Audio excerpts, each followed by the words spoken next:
Hola, soy Natalia Cabrera y les doy la bienvenida a Aquí América, el espacio de France 24 para revisar en profundidad las historias de nuestro continente. I profoundly accept this nomination for President of the United States. Y como se esperaba, el presidente Donald Trump aceptó la nominación a la presidencia por el Partido Republicano e hizo un llamado a votar invocando al miedo a la izquierda radical, que según él representa el demócrata Joe Biden. La medicina tradicional de los indígenas de Bolivia está en auge en las ciudades por la crisis del COVID-19. El gobierno y los médicos aconsejan su uso para los síntomas respiratorios leves y moderados, pero recuerdan que el coronavirus aún no tiene cura.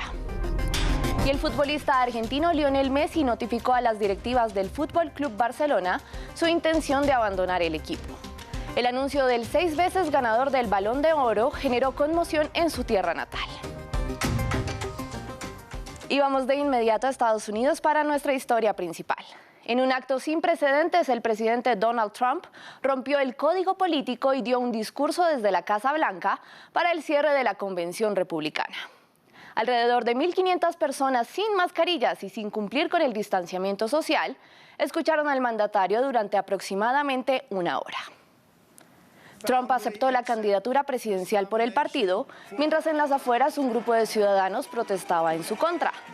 En su discurso, Trump elogió su gestión de la pandemia y de la economía y arremetió contra los demócratas. Fue un discurso lleno de exageraciones de sus propios logros e hizo una descripción inexacta de Joe Biden y los demócratas. De hecho, The New York Times revisó sus declaraciones y encontró que varias de ellas eran falsas o tenían la intención de confundir. El presidente evitó referirse a un tema clave de la campaña este año: el racismo y la violencia policial. Su única referencia al tema fue para dar respaldo a las fuerzas de seguridad. Tenemos que devolverle el poder a la policía. Nadie estará seguro en la América de Joe Biden. Mi administración siempre apoyará a los hombres y mujeres que apliquen la ley. Y otro en romper el principio de neutralidad fue Mike Pompeo, quien se convirtió en el primer secretario de Estado en ejercicio en 75 años en hablar en una convención republicana. Y lo hizo desde Jerusalén, en un discurso extremista enfocado en resaltar que Biden es, según él, un aliado de los enemigos de Estados Unidos.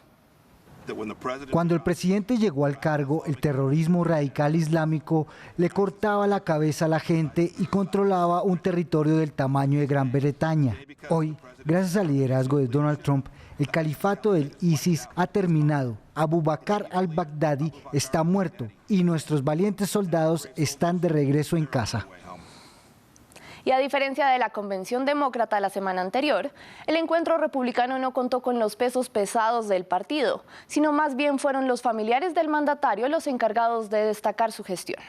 La primera dama, Melania Trump, habló de uno de los temas que más ha afectado en los últimos meses a la popularidad del presidente: la gestión de la crisis del coronavirus.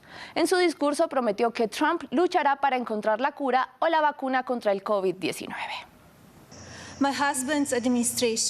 La administración de mi esposo no va a dejar de luchar hasta que exista un tratamiento efectivo o una vacuna disponible para todos.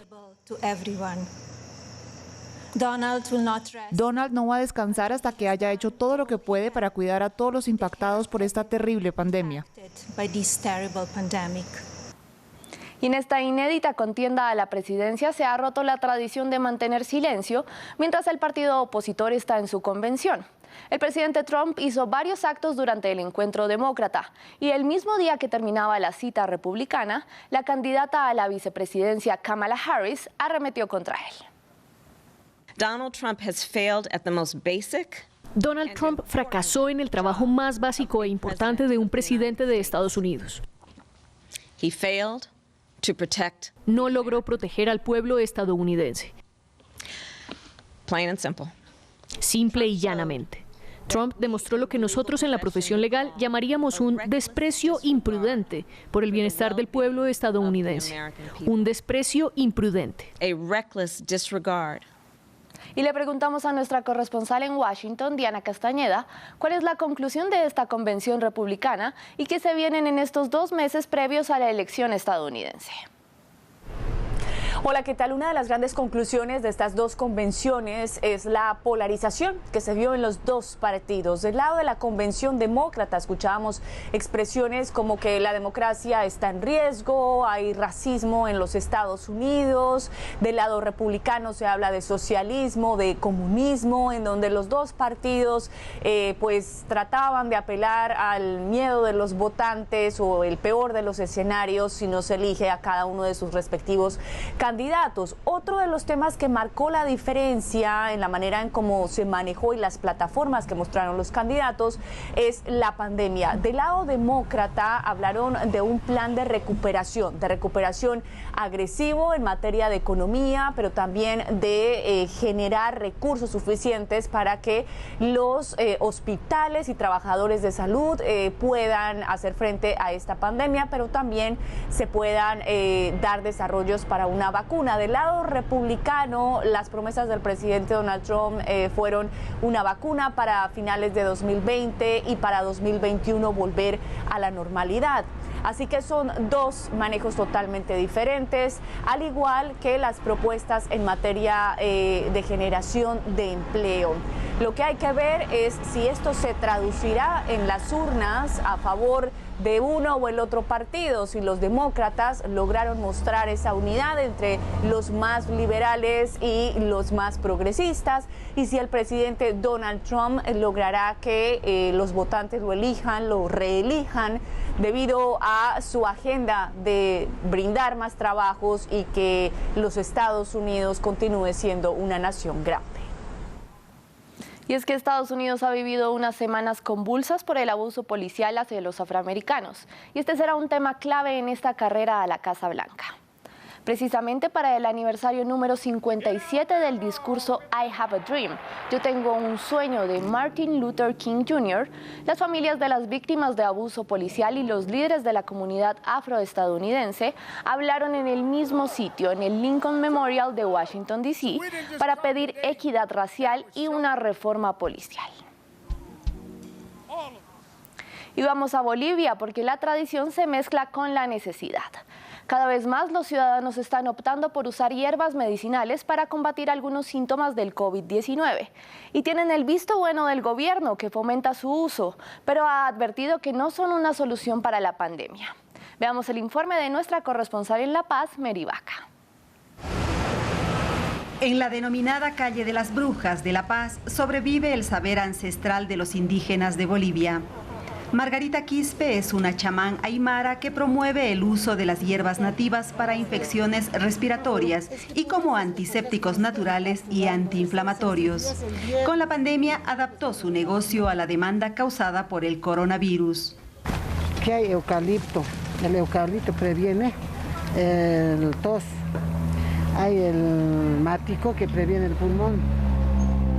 Y el huirahuira, que lo preparamos para el COVID, que previene y lo pasa con un poco suave, nomás no muy fuerte, pero ya lo previene eso. Ya sea por la antigua tradición de tratamientos con plantas o por la escasez de medicamentos en la epidemia, la población boliviana recurre con mucha frecuencia a las hierbas medicinales. El Estado fomenta ese reconocimiento, pero ha advertido que no son una solución eficaz para el mal de la pandemia. Estamos impulsando lo que es plantas medicinales, pero para infecciones respiratorias. No podemos confirmar esto es para COVID directamente. Sí tenemos testimonios muy buenos que han sido muy bien utilizados, pero no estamos confirmando que es para el COVID. Los médicos reconocen que el uso de los remedios caseros está extendido en Bolivia, pero recuerdan que el mundo sigue sin una cura para el COVID-19. Efectivamente no hay una cura para el coronavirus, ni por parte farmacológica ni por parte de medicina tradicional, porque no es un virus, no tiene un tratamiento específico. Las autoridades han difundido las propiedades expectorantes y desinflamantes de las hierbas. Sin embargo, han insistido en la importancia de la higiene, el uso del barbijo y el distanciamiento social durante la pandemia. Inició en Chile la campaña para el histórico plebiscito que pretende reformar la Constitución heredada del régimen dictatorial de Augusto Pinochet. Los comicios tendrán lugar el próximo 25 de octubre y son considerados como los más importantes en 3 décadas de democracia. La votación había sido programada inicialmente para el 26 de abril de este año, pero fue aplazada a causa de la pandemia del COVID-19. La consulta es uno de los principales logros del movimiento social de protestas que se tomó el país a partir de octubre de 2019 y que se extendió durante varios meses, pidiendo una reforma estructural al sistema económico del país.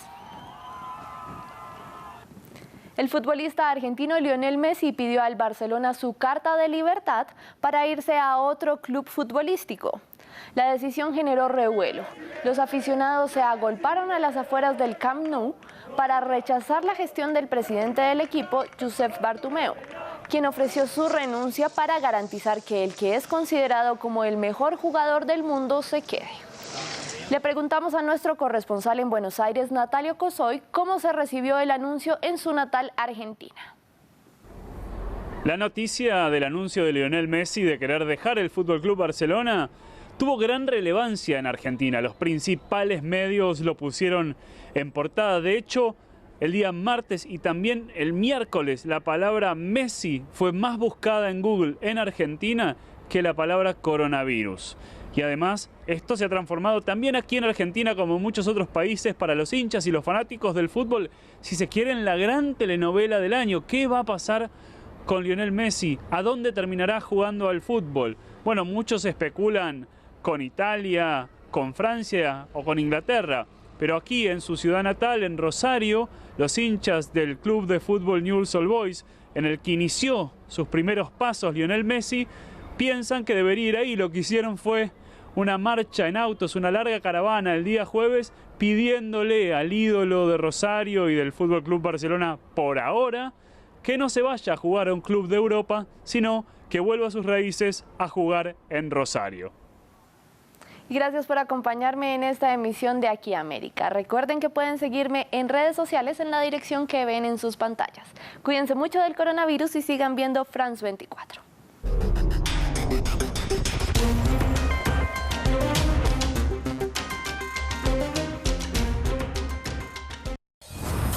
Sus historias